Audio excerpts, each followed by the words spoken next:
Hello and welcome back to my channel. This week we are reading the book of Genesis. We are reading chapter 42, 43, and hopefully we'll get to 44 this week. I have a lot of notes that I want to talk about, and I want to go back and talk about something that happened last week that I mentioned after I was editing my video that I skipped by and I didn't really have time to go back and talk about it. But there was a part in Genesis last week that we need to talk about. Back in Genesis 39, I'm going to read verse number 12 for you, and I want to talk about it for a little bit today. It says, and this was talking about Potiphar's wife wanted to sleep with him, and he was dealing with this temptation that he was dealing with. Number 12, it said, this is 39, and she caught him by his garment, saying, "Lie with me." And he left his garment in her hand and fled, and got him out. This particular verse here, this particular word, "and got him out," really spoke to my spirit a lot. Think about it. That doesn't sound like a normal word to me. It sounds like somebody got him out, like that kind of a thing, like they pulled him out. So I believe, in my heart, I believe that he was struggling with this. I mean, come on. She might have been a beautiful woman. She could have been naked. He could have been attracted. He could have thought, well, he was probably struggling with this. What guy wouldn't? It appears to me that God got him out of this situation. Think about it. If she would have succeeded, what would that mean for this whole chapter if that would have happened? So God had a plan here. God had a plan, and it wasn't going to be thwarted. And if he had any intention in his mind, a second or two where he was weak, maybe she was standing there naked or laying on the bed, and he was weak in that moment. I love to think in this verse, because in the concordance, I looked at the word is H3318. And basically, the word means to come out, to lead out, to pluck out. And to me, I believe that that's what God did. God's plan was not going to be thwarted. He just lifted him up and got him out of there. And I can tell you that I've been in spiritual situations like that, not with temptation, but I remember once I was in a situation in New York where I was walking towards a building and I was going to be blocked in, and there were these guys following me, and I was just walking into the building, and I had this feeling inside of me came in that somebody was following me. And right before I got to the stairway to get into the building, I don't know what it was. It was like, this is why I say God is so amazing in my life. It's like I felt like two angels picked me up from my elbows and turned me around and made me walk past them. And I held my breath, but I didn't show them that I was fearful. And I walked past these two guys. I remember that day, and I remember the sensation that I had. First, I had the notion to stop, and the voice came in my head to tell me to stop. And then it told me to turn around, and I didn't. I kind of froze up because I was still trying to discern what was going on. And I was turned around. I was physically felt like I was lifted up by two angels, turned around and told to walk. And I did. And I got out of that situation. And that is something in my life that I will never forget. So when I read this passage, it's the same thing with me. When God got me out of that situation, there was no time for me to stop and discern the moment. It was like, I'm getting you out right now. I know that you're thinking, what is this? You're doubting, or you're not, or you're just, some of us are careful. I'm careful in what I do. I don't like to make rash decisions or quick decisions. I like to think about things when I do them. And God knows my personality. He made me. So he knew that I was going to try to figure this out. And that was what it was for me. This is it right here. This is why the stories of the Bible are so important for us, because a lot of us have been through things, and when we read the stories and the things and the way that God delivers some of his people, we say, wow, that wasn't something I made up in my head. That happened to me. God got me out of that situation because I stalled, because I was waiting to see if I was wrong. But we're never wrong when God gets us out. It's not about us, it's about him. So would I be here today if that would have happened? Maybe not. Who knows? So that was God's plan, is for me to be here today. I like to think that. So anyway, that's what I wanted to talk about with you today, about that verse. And let's get to chapter 42. I'm excited. We've got a lot of notes, and this is a really exciting time to get to chapter 42. Now, when Jacob saw that there was corn in Egypt, Jacob said unto his sons, why do you look one upon another? And he said, behold, I have heard that there is corn in Egypt. Get you down thither, and buy for us from thence, that we may live and not die. And Joseph's 10 brethren went down to buy corn in Egypt. But Benjamin, Joseph's brother, Jacob sent not with his brethren, for he said, lest peradventure mischief befall him. Benjamin was Joseph's full brother and only surviving son with Rebekah at his old age.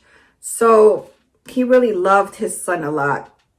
Now he knew that his son, he probably had doubts. He knew that his sons did not like Joseph, and he probably has over time realized that these kids were rascals, and something could have happened to his son because of because of the brothers. He knew that they were jealous of him. So this is why he did not send Benjamin out with the brothers. He was testing them. And the sons of Israel came to buy corn among those that came, for the famine was in the land of Canaan. That was verse 5. And Joseph, verse 6, was the governor over the land, and he it was that sold to all the people of the land. And Joseph's brethren came and bowed down themselves before him with their faces to the earth. Remember that Joseph had a dream prophecy when he was younger. And Joseph saw his brethren, and he knew them, but made them himself strange unto them, and spake roughly unto them. And he said unto them, whence come ye? And they said, from the land of Canaan, to buy food. So Joseph would test them because he did not know if they were still evil. So he is testing them to see. He recognizes them. They don't recognize him. His last memory of them, was treacherous. So he doesn't know in what way they are now. Verse number 8, and Joseph knew his brethren, but they knew him not. Number 9, and Joseph remembered the dreams which he dreamed of them, and said unto them. So remember, he's remembering all of this from childhood. Ye are spies to see the nakedness of the land. Ye are come. He's calling them that they're spies. And they said unto him, nay, my lord, but to buy food are thy servants to come. In verse number 9, I believe also that Joseph is doing this to kind of make himself look like a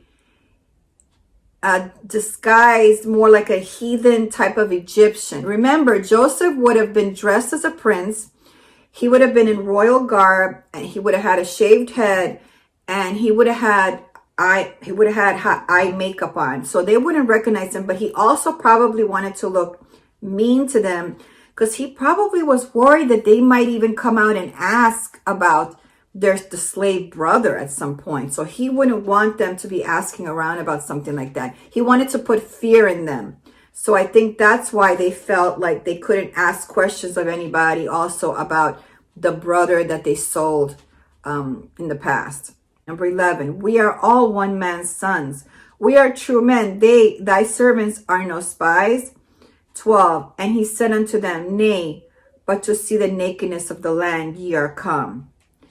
And they said, thy servants are 12 brethren, the sons of one man in the land of Canaan. And behold, the youngest is to stay with our father, and one is not.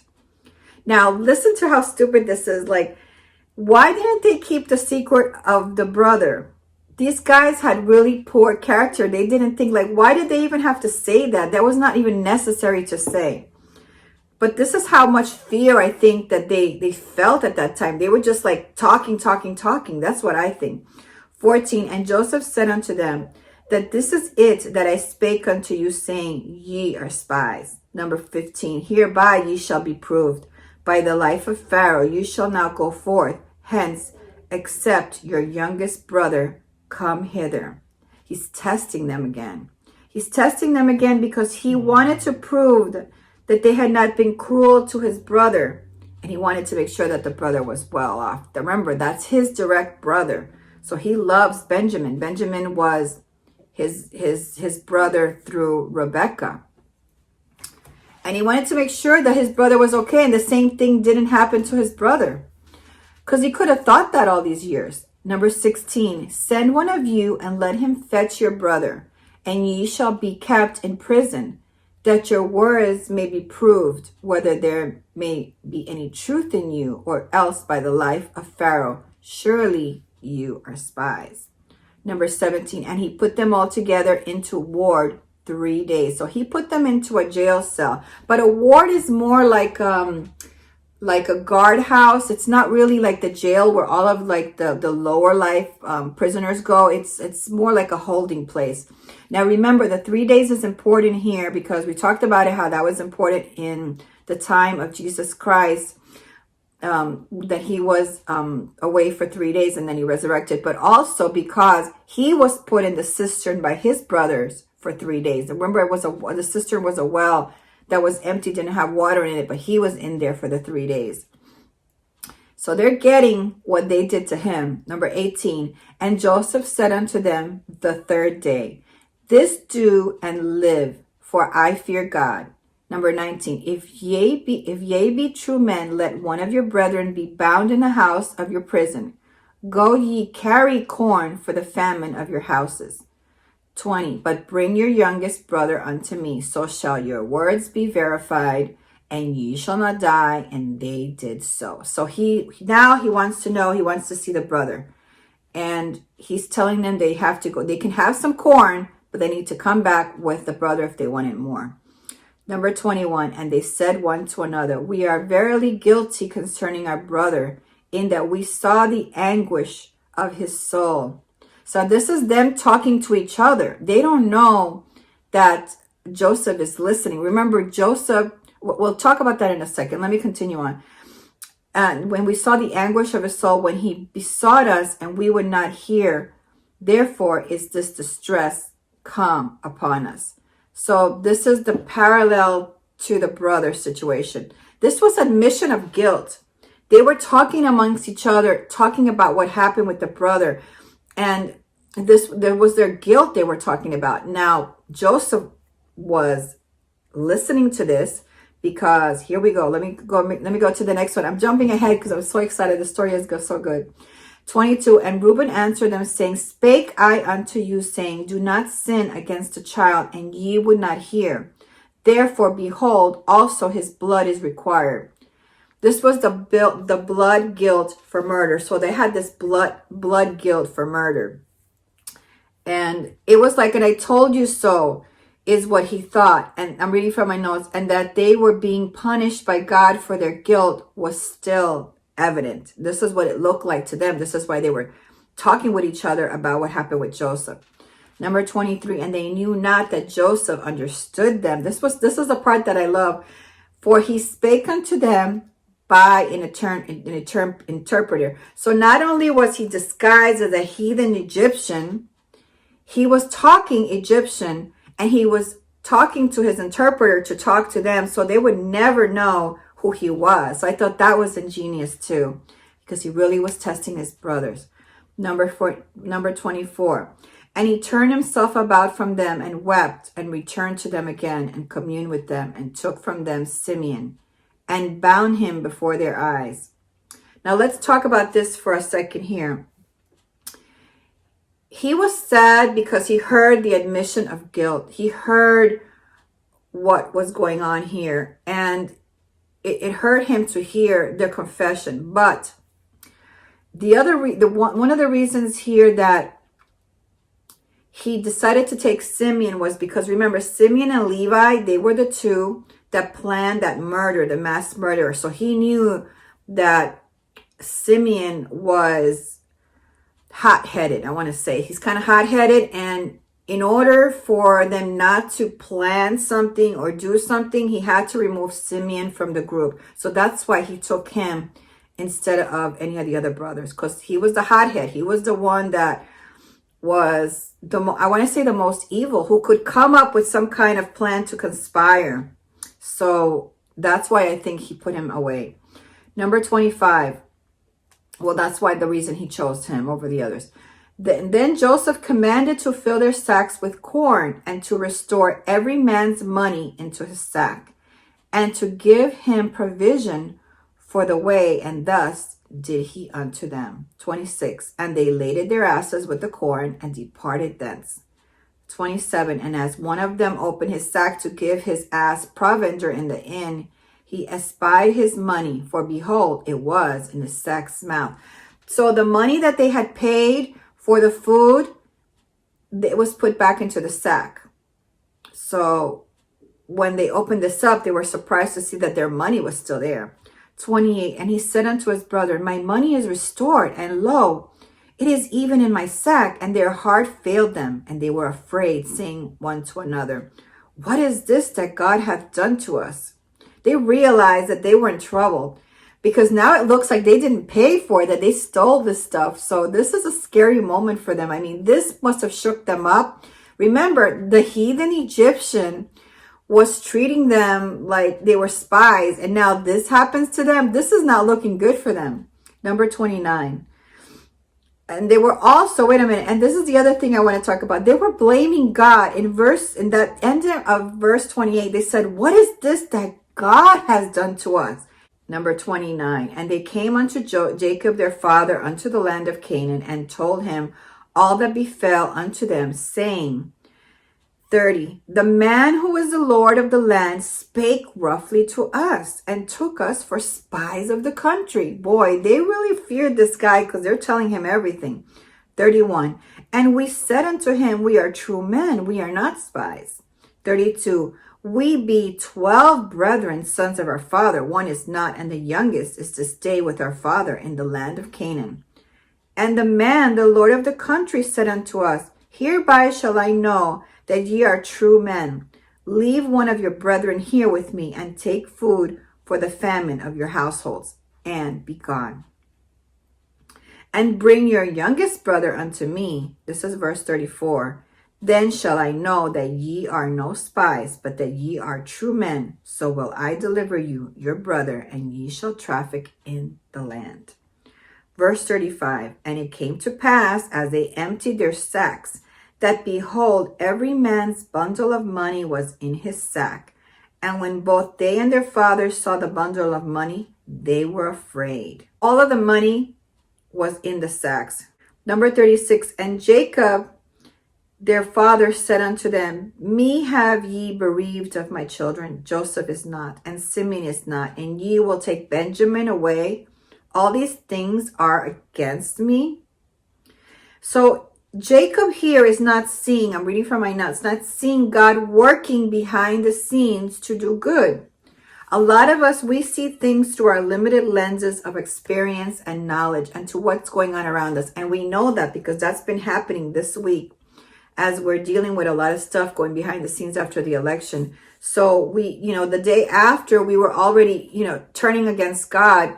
But we're not seeing that God has a plan and he's working things out behind the scenes. We're not able to comprehend that, or see that, but we should be able to comprehend that with our hearts.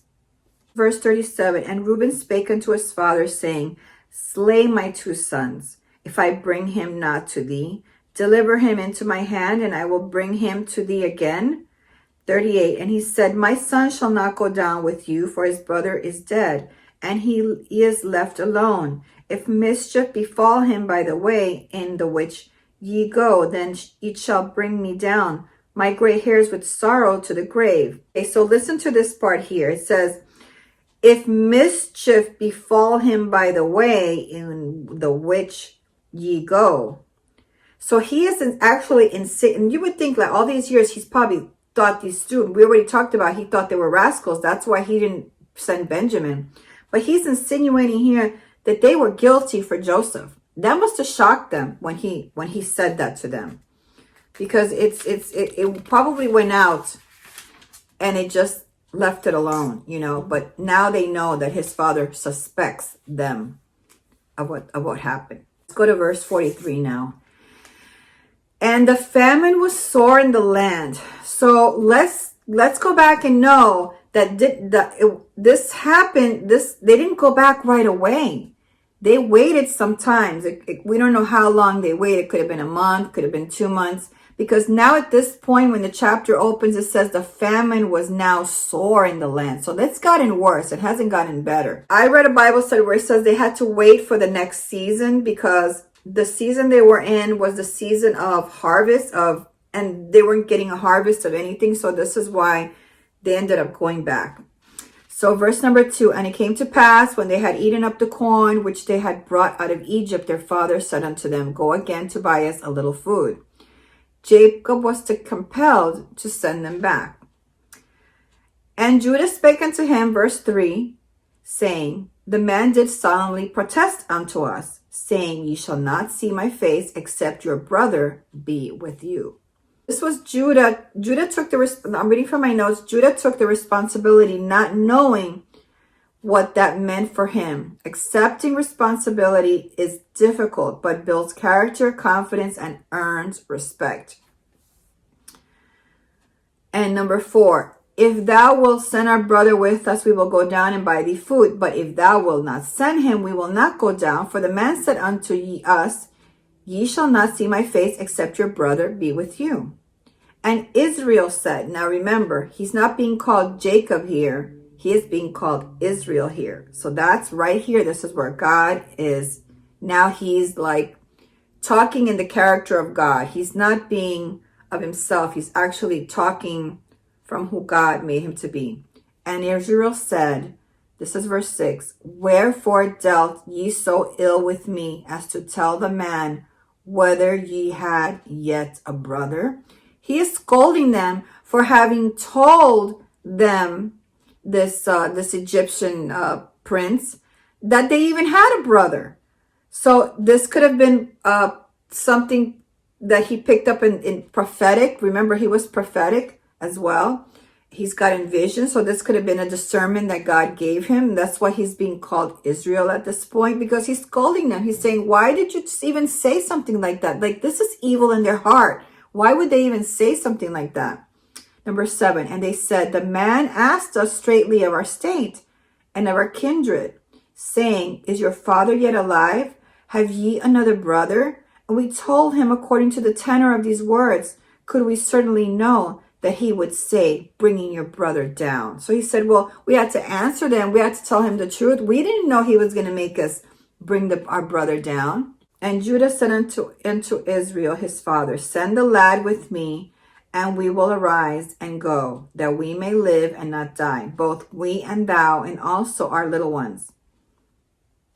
So remember, Judah was the one who planned to sell Joseph first. So he's taking responsibility. It's almost like your evil sins in the later on, they will come back to haunt you, and you have to make right. So now, years later, they have to make right. They're coming to their own where they have to make right with the sin that they did. Number 9, I will surely for him of my hand shalt thou require him. If I bring him not unto thee and set him before thee, then let me bear the blame forever. So he's taking responsibility, like we said, Judah is. For except we had lingered, surely now we had returned the second time. So he's talking about how they waited till the next season. They were putting things off. If they would not have put things off, maybe they would have, if this would all have been over by now. They were just like prolonging this agony. Number 11, and their father Israel said unto them, if it must be so now, do this. Take of the best fruits in the land in your vessels, and carry down the man a present, a little balm and a little honey, spices and myrrh, nuts and almonds. And take double money in your hand, and the money that was brought again in the mouth of your sack, carry it again in your hand, peradventure. It was an oversight. So he's telling him to bring him gifts during a famine. So remember, this is a famine. There's nothing, nobody's giving anything, but these people are willing to give the best that they have to soften the heart of this Egyptian prince. These gifts, I'm reading from my notes, these gifts were highly valuable and special items, especially during the famine. He was a man of integrity and was willing to pay. So Israel, so now because we're calling him Israel, we know that he was a man of integrity and he was willing to pay his way. Number 13, take also your brother and arise, go again unto the man. 14, and God Almighty give you mercy before the man, that he may send away your other brother and Benjamin. If I be bereaved of my children, I am bereaved. So Jacob prayed over them. When he said in verse number 14, when he said, and God Almighty give you mercy, he is praying over the brothers. That's what he's doing right there. He's praying over the brothers. All of his, the brothers, but his children. All right, the next verse number 15. And the men took that present, and they took double money in their hand, and Benjamin, and rose up and went down to Egypt and stood before Joseph. And when Joseph saw Benjamin with them, he said to the ruler of his house, bring these men home and slay and make ready, for these men shall dine with me at noon. And the man did as Joseph bade, and the man brought the men into Joseph's house. Now, they were afraid at this point because they were brought into Joseph's house. So now they're really, really being afraid of this. What is going on here? And the men were afraid because they were brought into Joseph's house, and they said, because of the money that was returned in our sacks at the first time are we brought in, that he may seek occasion against us and fall upon us and take us for bondmen and our asses. They thought they were going to be captured because they had a guilty conscience about the money that was in the sack. And now he thinks that because they came back, they know that they didn't pay for the stuff that they took. So they're really scared at this point. 19, and they came near to the steward of Joseph's house, and they communed with him at the door of the house. 20, and said, O sir, we came indeed down at the first time to buy food. 21, and it came to pass when we came to the inn that we opened our sacks, and behold, every man's money was in the mouth of his sack, our money in full weight, and we have brought it again in our hand. 22, and other money have we brought down in our hands to buy food. We cannot tell who put our money in our sacks. 23, and he said, peace be to you. Fear not, your God and the God of your father hath given you treasure in your sacks. I had your money. And he brought Simeon out unto them. So listen to, the household servant was crediting God, not an Egyptian deity. So Joseph was affecting the people around him. He was teaching them about God. Even the servants knew about God. So that was a mighty thing. He was wonderful in that he was, a testimony was to God. 24, and the man brought the men into Joseph's house and gave them water, and they washed their feet, and he gave their asses provender. And they made ready. The present against Joseph came at noon, for they heard that they should eat bread there. And when Joseph, this is verse 26, and when Joseph came home, they brought him the present which was in their hand into the house, and bowed themselves to him to the earth. So these are the gifts that Israel, which is his father Jacob, had told him to give them. Verse number 27, and he asked them of their welfare, and said, is your father well? The old man of whom ye speak, is he yet alive? So now he's asking, because they said, my father is sending these gifts, and then he's asking, he's taking the opportunity to ask how the old man is, how Jacob is. And they answered, thy servant our father is in good health, he is yet alive. And they bowed down their heads and made obeisance. They paid respects to him, basically. They were being humbled with him because remember, they didn't know what was going on here. Number 29, and he lifted up his eyes and saw his brother Benjamin, his mother's son, and said, is this your younger brother of whom ye spake unto me? And he said, God be gracious unto thee, my son. So what he is blessing is the brother. He said, God be gracious unto thee, my son. He is blessing his brother. 30, and Joseph made haste, for his bowels did yearn upon his brother, and he sought were to weep, and he entered into his chamber and wept there. So this is something that is changing his character. He loves his brother and saw his brother, and he probably saw his brother. I mean, this was years later. So he saw how his brother was not a little brother anymore. He's an older person now. And he probably remembers him as a little brother. So he knows he missed a lot of years with his brother. And this whole thing moves him to the point of tears. And it's important to note about the tears. It's important in this verse to know that this is a man with feeling and loss, and a lot of things were emotionally still in his soul that he had to get through. Verse 31, and he washed his face and went out and refrained himself and said, set on bread. He had mixed emotions, but his mixed emotions had to be put into check because he didn't want to give away what his was yet. So he had to make sure that, he couldn't show these emotions that he had that were going through him. 32, and they set on for him by himself, and for them by themselves, and for the Egyptians, which did eat with him by themselves, because the Egyptians might not eat bread with the Hebrews, for that is an abomination unto the Egyptians. Joseph ate by himself because he was not Egyptian. He followed their land. He was a Hebrew, and he outranked them, but he still followed the law. His family had to eat apart from the Egyptian citizens. Also, they were considered beneath them. What is the story here? Where they see that the people are, all of these Egyptians are sitting around together, but the prince who they feared was not sitting with them. He was sitting by himself. And they were sitting by themselves. So you see three different tables here. So they didn't pick up on the fact that, why is that guy sitting by himself? They just probably thought that that's what he wanted. He just wanted to sit by himself. They probably could even think that this guy was a Hebrew, and much less his brother. 33, and they sat before him, the firstborn according to his birthright, and the youngest according to his youth.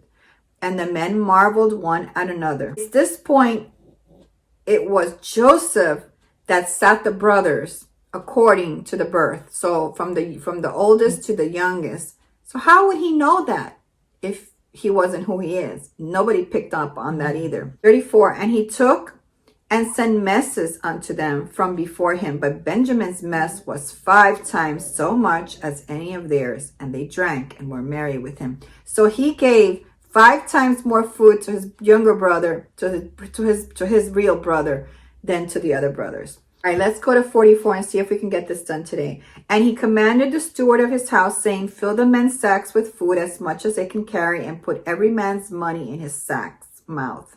And put my cup, the silver cup, in the sack's mouth of the youngest, and his corn money. And he did according to the word that Joseph had spoken. Now the silver cup, I'm reading from my notes, was a symbol of authority used to interpret reflections when water was poured in for predicting the future. But Joseph did not need the cup, since God told him everything. But that's what it was, the custom for him to have a cup, because he was prophetic. So he was supposed to have this cup. Number 3, as soon as the morning was light, the men were sent away, they and their asses. 4, and when they were gone out of the city and not yet far off, Joseph said unto his steward, up, follow after the men, and when thou dost overtake them, say unto them, wherefore have ye rewarded evil for good? 5, is not this it in which my Lord drinketh, and whereby indeed he divineth? Ye have done evil in so doing. And he overtook them, and he spake unto them these words. Number 7, and they said unto him, wherefore saith my Lord these words? God forbid that thy servants should do according to this thing. Behold, the money which we found in our sack's mouth we brought again unto thee out of the land of Canaan. How then should we steal out of thy Lord's house silver or gold? So they were accused of taking this cup. Number 9, with whomsoever of these thy servants is to be found, both let him die, and we also will be my Lord's bondmen. Number 10, and he said, now also let it be according unto your words. He with whom it is found shall be my servant, and ye shall be blameless. Then they speedily took down every man his sack to the ground, and opened every man his sack. And he searched and began at the eldest and left at the youngest, and the cup was found in Benjamin's sack. So they were accused of taking this cup, and when they searched for the cup, when the brother said, no, we don't have the cup, but when they searched the cup for the cup, it was in Benjamin's sack, the youngest brother, the brother of Joseph. Then they rent their clothes and laded every man his ass and returned to the city. This was verse 13. This was the tearing of clothes. We've already talked about that, which shows grief. Verse 14. And Judah and his brethren came to Joseph's house, for he was yet there. And they fell before him on the ground. And Joseph said unto them, what deed is this that you have done? Wot you not that much such a man as I can certainly divine? So he's saying to them, why you have done something like this? Do you not know that I can figure this out? I mean, he does divinations for these people. Well, he does it with God, but they used to do it with magicians and stuff. Number 16, and Judah said, what shall we say unto my Lord? What shall we speak? Or how shall we clear ourselves? God hath found out the iniquity of thy servants. Behold, we are my Lord's servants, both we and he also with whom the cup is found. Verse 17, and he said, God forbid that I should do so. But the man in whose hand the cup is found, he shall be my servant. And as for you, get you up in peace unto your father.